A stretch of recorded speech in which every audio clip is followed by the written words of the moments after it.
بسم الله الرحمن الرحيم نحمده ونصلي على رسوله الكريم أما بعد فأعوذ بالله من الشيطان الرجيم بسم الله الرحمن الرحيم وإن طائفتان من المؤمنين اقتتلوا فأصلحوا بينهما فإن بغت إحداهما على الأخرى فقاتلوا التي تبغي حتى تفيء إلى أمر الله فإن فاءت فأصلحوا بينهما بالعدل وأقسطوا إن الله يحب المقسطين. قال عز وجل وإن جاهداك على أن تشرك بي ما ليس لك به علم فلا تطعهما وصاحبهما في الدنيا معروفا. صدق الله العظيم. Assalamu alaikum wa rahmatullahi wa barakatuh. Welcome back to our Sahaba series. I believe this is episode 7 or 8. The Sahabi that we've selected today. Now these verses of the Holy Quran that I recite before you at the very beginning, these are verses that are related to that particular Sahabi most of the time. And of course, if there isn't a verse that was revealed regarding a certain Sahabi, a certain companion's actions, or during his lifetime regarding that specific individual, then we can probably recite a verse of the Holy Quran in which the Sahaba radiallahu anhum are praised generally by Allah subhanahu wa ta'ala. So anyhow, they're very great people. And again, I continue to express the same sentiment. This particular Sahabi that we've chosen today is a Sahabi with many accolades. He's a Sahabi with a lot of virtue to his name. Now, to begin with, this Sahabi, his name is Sa'ad bin Abi Waqqaas radiyallahu anhu. Why? Many of us have already heard of his name. He's a little more famous than perhaps Suhaib ibn Amr that we discussed a few days back.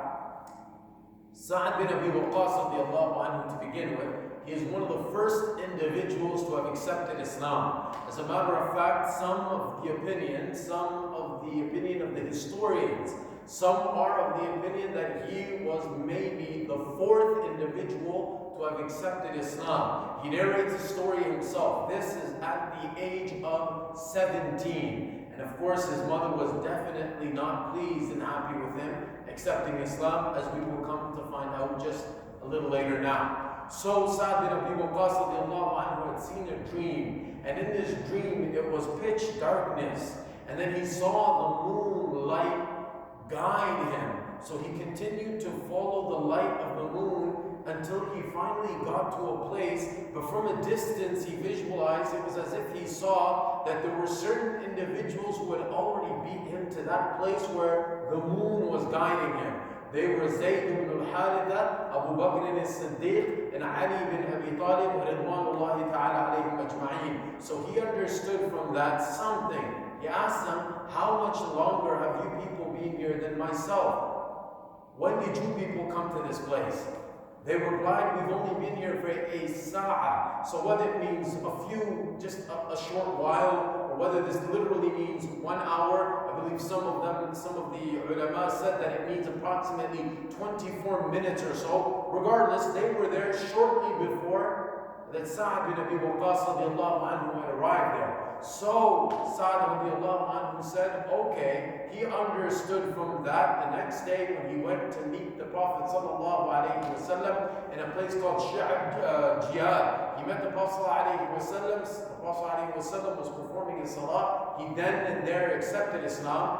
Those were the three individuals that he saw in his dream who had preceded him in accepting Islam. They had beat him. They had come and entered the fold of Islam before Sa'ad radiallahu anhu, according to one narration. Yet there is a different narration that Sa'ad radiallahu anhu was amongst those companions whom Abu Bakr radiallahu anhu, when he accepted Islam, he went out the very same day to call others towards Islam. So he accepts Islam at the hands of the Prophet ﷺ. He goes and he brings back certain individuals with him, and they accept Islam the following day. Amongst them, Sa'ad bin Abi Waqqas. Amongst them, Talha bin Ubaydillah. Amongst them, Az-Zubayr ibn al-Awwam. Amongst them, Uthman bin Affan radiyallahu anhum ajma'een. So regardless if he was the fourth to have accepted Islam, or he was a little, maybe the seventh or so, he is definitely, again, he is amongst the first 10 to have accepted Islam. He's 17 years old, he accepts Islam. His mother is not pleased at all. His mother comes to find out, and she tells Sa'ad, oh Sa'ad, denounce this religion. You need to leave this religion. You need to leave this religion and come back to the religion of your mother and your father and your forefathers as well. Sa'd radiallahu anhu tells his mother that I will never leave Islam. She says, I swear, I take oath, O Sa'd, if you don't leave this religion, then what I will do is that I promise not to eat or drink anything until you leave Islam. And Sa'd radiallahu anhu says, Mother, you do what you have to do, but there is no way that I will leave Islam.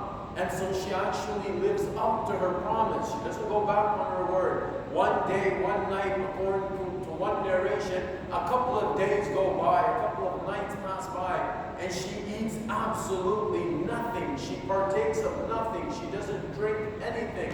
So the relatives of Sa'd, her relatives come to Sa'd and they try to tell and explain to him, oh Sa'd, listen, your mother is emaciated, your mother is, she's starving, she's going to die if she continues like this. Sa'd, you need to leave your religion just for the sake of your mother. Sa'd goes to her and he sits by her to make sure that she can hear him very well. She says, oh my mother, if you had 1,000 souls and every one of them were to leave your body one by one, I would tolerate this, but I would never leave the religion of Muhammad sallallahu alayhi wa sallam. And it was regarding this that Allah subhanahu wa ta'ala revealed the verses from above the heavens, that your parents are to be shown utmost kindness and obedience.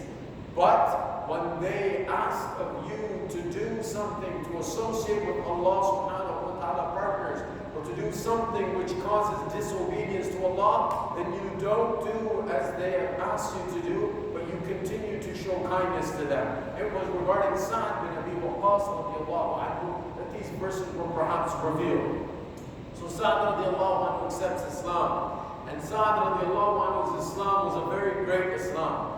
He would be, there are certain accolades that are exclusive to him. He was the first to have thrown a spear in Islam. There is no one. أول من رمى بسهم في الإسلام سعد بن أبي وقاص. The first to have thrown his lance, his spear in Islam was Sa'd bin Abi Waqqas radiallahu anhu.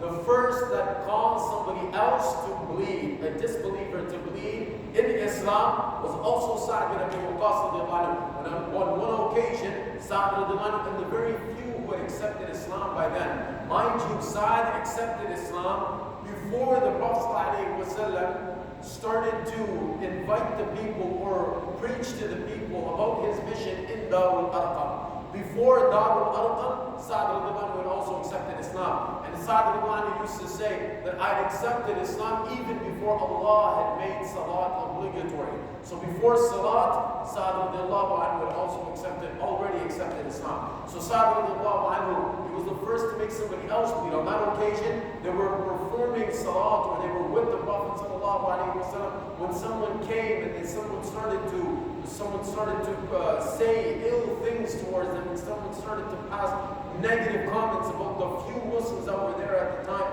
when they had gone to see Rasulullah, and they were trying to keep themselves concealed, but somebody managed to see them and they started to say these things. Sa'd radiallahu then struck that individual and he was made to bleed. That was the first individual who was made to bleed for Islam. Again, credit Sa'd bin Abi Waqqas radiallahu anhu. Not only this, but in every single battle, this companion of Rasulullah sallallahu alaihi wasallam was fortunate to have not only joined and participated in the battle, but he played a very key role, a very prominent role in almost every single one of the battles. So he's there for Badr. His brother was with him as well, his brother Umayr. But of course, because his brother was amongst those fortunate souls that left this world, amongst the 14, the 8 Ansar and the 6 Muhajirin, or the 6 Ansar and the 8 Muhajirin who went back to Allah subhanahu wa ta'ala during Badr. Amongst them was Umayr ibn Abi Waqqas, the brother of Sa'd bin Abi Waqqas. So this Sa'd returned single-handedly. He came back without his brother, of course. So he was there in Badr. He played a magnificent role in the Battle of Uhud. In the 3rd year after Hijri, the Battle of Uhud, the 20th of Shawwal, if it was.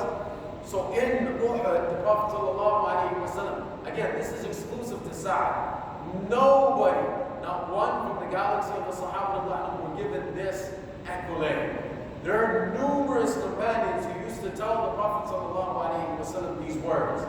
بِأَبِي أَنْتَ وَأُمِّي يَا رَسُولَ اللَّهِ فِدَاكَ أَبِي وَأُمِّي. So in other words, may my mother and father be sacrificed for you. But there is only one individual from the Sahaba to whom the Prophet ﷺ said these words, and that was none other than Sa'd bin Abi Waqqas. And when was this? In the Battle of Uhud. When we know, by now we have a better understanding, we mentioned Uhud when we spoke about Musa bin Ubayr and when we spoke about Talha bin Ubaydillah. Now again with Sa'd bin Abi Waqqas. Rasulullah told Sa'd, when everything was in disorder and chaos for the Muslims, we know when those archers that were selected by Rasulullah, when unfortunately most of them had left their posting, and then we know everything that comes about during that time, what seemed like a decisive victory for the Muslims, unfortunately, it starts to change into what seems like now a defeat. But anyhow, during this time, the Prophet ﷺ tells Sa'd, Irmi Sa'd, throw your spear, فِدَاكَ أَبِي وَأُمِّي. May my mother and father be sacrificed for you. Prophet ﷺ said this to Sa'd bin Abi Waqqas. So he's amongst the first to accept Islam. He is the first to have thrown the spear in Islam.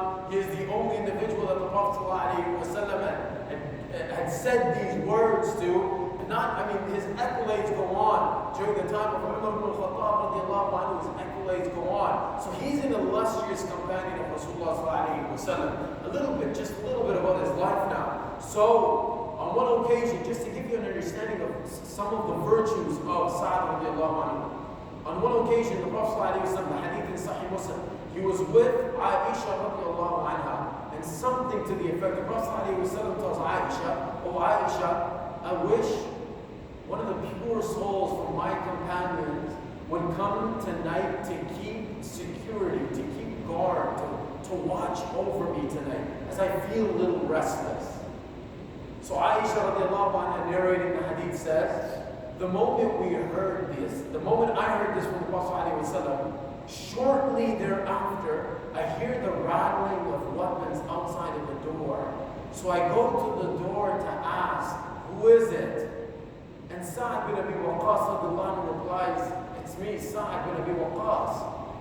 And the Prophet ﷺ in one narration, or Aisha in the other narration, regardless, he was asked, Sa'd bin Abi Waqqas was asked, so what is it that brings you here, O Sa'd? This time of the night. Sa'd radiallahu anhu replies, he says, I was afraid that perhaps tonight, the Prophet ﷺ might just be feeling a little restless and might want some help and someone keeping watch for him tonight. Therefore, I decided to come and keep watch over the Prophet ﷺ. In one narration, this is when the Prophet ﷺ made dua for Sa'd. He said, the Prophet ﷺ said, Allahumma saddid sahmahu wa ajib da'watah. Oh Allah, let his arrow never miss its target, and let his dua always be accepted. These are two du'as that the Prophet ﷺ made for Sa'd. Whether it was on that occasion specifically or whether it was later on. But everybody knew that this was a fact. Sa'd radiallahu anhu's spear, his lance, his arrow never missed its target, one. And two, the dua of Sa'd bin Abi Waqqas radiallahu anhu also never missed its targets. It was accepted readily. It was never rejected by Allah subhanahu wa ta'ala. As a matter of fact, on one occasion, there was an individual who was saying bad things, some ill things about Ali radiallahu anhu and Talha radiallahu anhu and Zubayr radiallahu anhu. So Sa'd bin Abi Waqqas radiallahu anhu heard these words from him. And Sa'd bin Abi Waqqas radiallahu anhu told the individual, you need to stop saying these things. It is inappropriate for you to be saying things like this about such great, phenomenal people. So the man said, so no, I'm not going to stop. Sa'd said, well then I'm going to have to make dua to Allah against you. The man said, oh, you threaten me? You're threatening me like you're a prophet of God or something. Sa'd said, okay.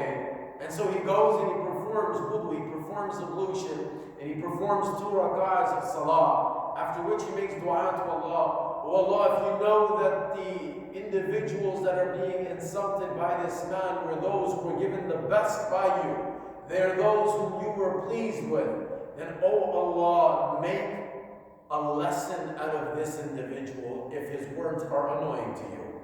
No sooner did these words come out from the mouth of Sa'd bin Abi Waqqas radiallahu anhu, when all of a sudden a camel came rushing from somewhere, and it came as if it was on a mission looking for a particular individual. And the moment the camel's eyes fell upon that individual who was using those words against those illustrious companions, it came to this individual and began to hit him until he fell down between the camel's legs, and the camel continued to kick this individual until he died. The dua of Sa'd radiallahu anhu was never ever rejected by Allah subhanahu wa ta'ala. And people knew this. Oh yes, people knew that he was mustajab al-dua, that any dua that Sa'd would ask Allah subhanahu wa ta'ala for, Allah would gladly accept it. So, on one occasion, one of the companions came, or one of his relatives came to him, and this is when people knew that Sa'd radiallahu anhu's dua was being accepted, so they used to rush to him to ask Allah for whatever it was that they needed themselves. So everybody used to come and they would ask, and Sa'd radiallahu anhu would ask Allah, and Allah would grant it to them. One individual comes, whether it was another fellow companion or one of his relatives, he comes to him and he says, "Oh Sa'd." The man said, "Yes, what would you like?" This is during the latter part of the life of Sa'd bin Abi Waqqas when Sa'd had become blind. So the man says, "Sa'd, I would like to say something." He says, "What would you like me to ask Allah for on your behalf?" He says, "No, I don't want anything. I don't want you to ask Allah for anything for me. تَدْعُوا لِهَذَا وَتَدْعُوا لِهَذَا." Sa'd, whenever anybody comes to you, you ask Allah for them. Why don't you ask Allah to restore for you your eyesight? You're blind. You're asking Allah for everybody else. Why don't you ask Allah for yourself?" Sa'd radiallahu anhu replied, and this was the level of these people's yaqeen, their conviction, and their satisfaction with Allah subhanahu wa ta'ala's decree. Sa'd bin Abi Waqqas radiallahu anhu replied, "Qada'u Allahi 'indi ahsana ilayya min raddi basari." He replied, "The decree of Allah, that Allah has made me blind, is more beloved to me than my own eyesight coming back. If this is what Allah subhanahu wa ta'ala is pleased with for me, then this is more beloved to me than anything else." Yeah, Sa'd bin Abi Waqqas was amazing. He was an amazing companion, and this is why when Umar bin al-Khattab radiallahu anhu was leaving the world, he had appointed a group, a council of 6 very great companions. And he said, these are 6 individuals with whom the Prophet ﷺ was pleased before he left this world. And so I appoint these 6 individuals: Uthman and Ali bin Abi Talib, Talha and Zubayr, Sa'd bin Abi Waqqas, and Abdurrahman ibn Auf radiallahu anhum ajma'een. It was these 6 individuals who were appointed by Umar ibn al-Khattab. Now his appointment isn't any ordinary appointment. He selects, he chooses these 6 individuals and then says to them that you amongst yourselves will appoint the successor, the Khalifa after me. However, he says, if Sa'd is selected, that's wonderful and excellent. And if Sa'd is not selected as the next Khalifa, then whoever is selected as the Khalifa must seek advice from Sa'd. Umar radiallahu anhu appreciated the status of Sa'd bin Abi Waqqas. This was an individual who had accepted Islam at the very beginning. This is an individual, أحد العشرة المشهود لهم بالجنة. He was amongst those who were given the glad tidings of Jannah in one public gathering. When we spoke about Talha bin Ubaydillah radiallahu anhu, we mentioned it there. Abu Bakr, Umar, Ali, Uthman, Talha, Zubair, Abdul Rahman, Sa'ad bin Abi Waqqas, Abu Ubaidah ibn al-Jarrah, and Sa'id ibn Zubayr, Sa'id ibn Zayd. These were the 10 individuals that Rasulullah in one public gathering openly declared that these are the people from Jannah. And this is even why when Sa'ad was on the verge of leaving this world, when he was about to leave, depart from this world, his son came and he was sitting by his side. And Sa'ad was there, about to breathe his last. His son is crying, so Sa'ad asks him, what makes you cry, Ma yubkika? What is it that makes you cry? He says, my father, you leave the world. He says, you have nothing to worry about. I'm leaving this world, I'm guaranteed Jannah. Paradise is the place for me. What is it that you fear, my son? Allah's Messenger sallallahu alayhi wa sallam had guaranteed me Jannah when I was still in this world. And then he asked those around him to go get for him that cloth that he was wearing when he participated in the battle of Badr. He said, I was wearing this when I went up against the disbelievers. Bring for me that cloth today. I wish to use that cloth as my shroud before I leave this world. I want to be covered in that cloth specifically that I had on me when I participated in the battle of Badr. Sa'ad radiallahu anhu was a great companion of Rasulullah sallallahu alayhi wa sallam, indeed. And then when Umar ibn al-Khattab radiallahu anhu, during his time, when the Persians, when they made an onslaught against the Muslims, and in the battle of Jisr alone, 4,000 of the companions of Rasulullah had met their covenant ends. They had become martyrs and gone back to Allah subhanahu wa ta'ala. This is when Umar ibn al-Khattab thought perhaps himself, he will now leave Madinatul Munawwara. He will appoint as his deputy in charge Ali bin Abi Talib radiallahu anhu, and he himself will go to the land of the Persians and deal with them there. Leave the Khalifa in the Khilafah in the hands of Ali bin Abi Talib, and let me go to deal with the Persians myself. Umar bin Abi ibn Khattab radiallahu anhu. So, when Umar radiallahu anhu, according to one narration, he had already began his preparations to undertake the journey to go to Faris, to go to Persia. And according to other narrations, he was still there. Whether he had left and he was called back, was requested by his companions, those of his advisors that he used to take advice from. Whether it was after he had already left or after he had already begun the journey or while he was still in Madinatul Munawwara, the Sahaba, the giant Sahaba, the seniors amongst the Sahaba, they advised him, oh Amirul Mu'mineen, it would be a better idea that you stay in Madinatul Munawwara. Stay back in Madinatul Munawwara and you continue with the Khilafah. And perhaps we can appoint somebody, a very great individual, in place of you to go and take care of the Persians. Umar radiallahu anhu asked, he appreciated this opinion that was given to him. But he asked, who? Which individual will we be able to appoint to go take care of him there? And this isn't easy. This is a very tough, difficult time for the Muslims, because in the battle that is going to follow a little later, 100,000 of the disbelievers are going to go up, and these are some of the greatest warriors in the then known world. These are the Persians. These are intelligent. These are cunning warlords. Some of the greatest will then be made to go up against the Muslims. Who is it that we will be able to appoint to go and take on the Persians?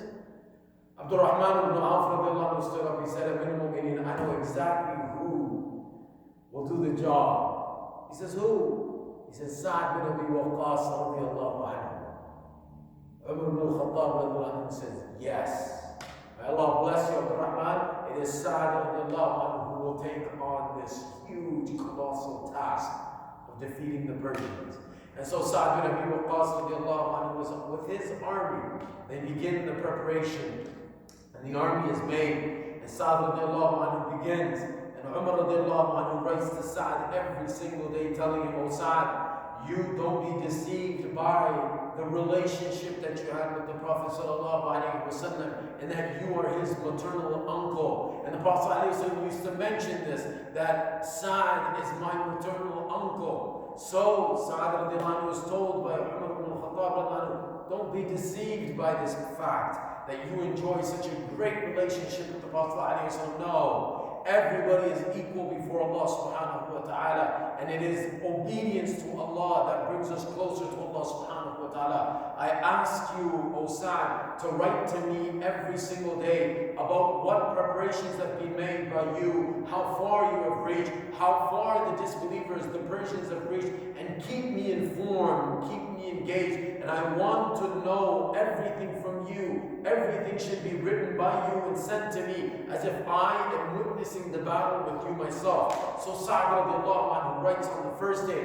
and informs Umar ibn al-Khattab radiallahu anhu. And on the second day, he informs Umar radiallahu anhu about all of the advancements that are being made by the Muslims, and where he assumes that the disbelievers have also reached, until finally they get to Qadisiyah. Now when they get to Qadisiyah, one of the most decisive battles in the history between the Muslims and the Persians is going to take place.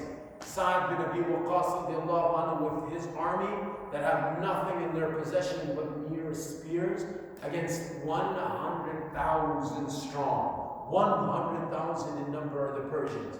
So Sa'd radiallahu anhu goes on and he leads this army, and he wishes that a few days is the respite that he could have possibly been given in the directives of Amir al-Mu'mineen Umar ibn al-Khattab. But when he receives the letter from Amir al-Mu'mineen addressing Sa'd and giving him the instructions that this is it, now you proceed further and the battle is to begin. Sa'd radiallahu anhu begins to shed a few tears, he begins to cry. Because during this time, his body had developed a sickness. There were abscesses over his entire body.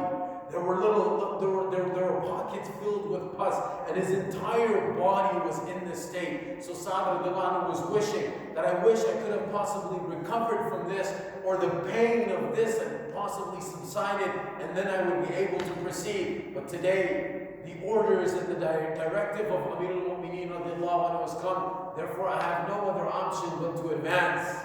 And this is the day when he bore the most, he was enduring the most difficulty and pain, suffering from that specific sickness. But anyways, as he receives the directive, he advances. And then Allah subhanahu wa ta'ala would give this great general and this great commander in Islam one of the greatest victories in history. And it doesn't just go like this. First, Sa'd sends the Sahaba to go and invite them. One of the greatest warlords by the name of Rustam, one of the greatest generals amongst the Persians. Rustam, he was invited to Islam by the Sahaba who were with Sa'd bin Abi Waqqas, namely Radhi radiallahu anhu, had been sent to go there and to invite him. So he asked them, what do you people have? What do you people want? What is it that you people say? So he began. Radhi radiallahu anhu said, نَحْنُ قَوْمٌ إِبْتَعَثَنَا اللَّهُ. We were a people, we're a nation that have been deployed by Allah. لنخرج العباد من عبادة العباد إلى عبادة رب العباد. We have been sent by Allah subhanahu wa ta'ala to take the people out of the worship of other creations into the worship of Allah. ومن ضيق الدنيا إلى سعة الآخرة. And from the shortness and the hollowness of this world to the vastness of the life hereafter. And then he explains to him what it is, the message that he has been sent with by Allah subhanahu wa ta'ala and the Prophet sallallahu alayhi wa sallam. When he tells them that this is what we've come with, and if you don't accept this from us, you go to war with us instead, then Allah subhanahu wa ta'ala's promise awaits us. Rustam asks him, what is the promise of Allah for you? He says, it is Jannah for those who are martyred, and it is victory for those who are living. He understands from this that Rustam doesn't want to accept anything that he has to offer, instead he wants to go to war. Once Sa'd bin Abi Waqqas was given this information by his companions, eventually then we know the When Sa'd radiallahu anhu chooses, he opts for war, and then Allah subhanahu wa ta'ala will grant him the victory in Qadisiyah, one of the greatest victories and one of the most decisive battles in Al-Qadisiyah. And it doesn't stop here, it goes on. When after some of the greatest warlords of the disbelievers, of the Persians, when they had, every one of them had been slain, they had all been killed, the disbelievers, the Persians began to flee in different directions, whether it was Rustum himself, whether it was the others, whether it was Gregory, whether it was Jilanus, every one of them had been killed. The Muslims, Allah subhanahu wa ta'ala granted them victory. And this was the greatness, the merits of Sa'd bin Abi Waqqas radiallahu anhu, another companion of Rasulullah sallallahu alayhi wa sallam. And coupled with this were other great characteristics or qualities that Allah subhanahu wa ta'ala had blessed him with as well. When he was on the verge of leaving this world, the Prophet ﷺ, but when he thought on one occasion he was extremely sick, the Prophet ﷺ came to him. The hadith is in Bukhari. Rasulullah ﷺ visited him and he requested the Prophet ﷺ to allow him to make sadaqah, to give in charity everything that he possessed. And it wasn't a little. According to one narration, he possessed 250,000 gold coins. So he narrates the story, إِنِّي قَدْ بَلَغَ بِي مِنَ الْوَجَعِ مَا تَرَى وَأَنَا ذُو مَالٍ وَلَا يَرِثُنِي إِلَّا ابْنَةٌ لِي. So I told the Prophet ﷺ, like you can see, I've become sick. I only have no other child but one daughter who can inherit from me at this time. Would you allow me to give all of my estates, everything that I possess in sadaqah? Prophet ﷺ said no. He says, how about 2/3 of everything of it? No. He said, how about half? He says no. He says, how about 1/3? He says, okay, 1/3 is a reasonable amount. It's a decent amount. إِنَّكَ لَن تَذَرَ وَرَثَتَكَ أَغْنِيَاءَ خَيْرٌ مِّنْ أَن تَذَرَهُمْ عَالَةً يَتَكَفَّفُونَ النَّاسَ. Prophet ﷺ then gives him a little bit of advice. But the bottom line is that these companions were amazing. They have generosity, they've got their piety, they've got their righteousness, and coupled with all this, some of the greatest commanders and generals of the world had ever seen. May Allah subhanahu wa ta'ala again inspire us to take anything from the life of this companion, Sa'd bin Abi Waqqas. Continue tomorrow. Inshallah, after Salat al-Isha, we're at 9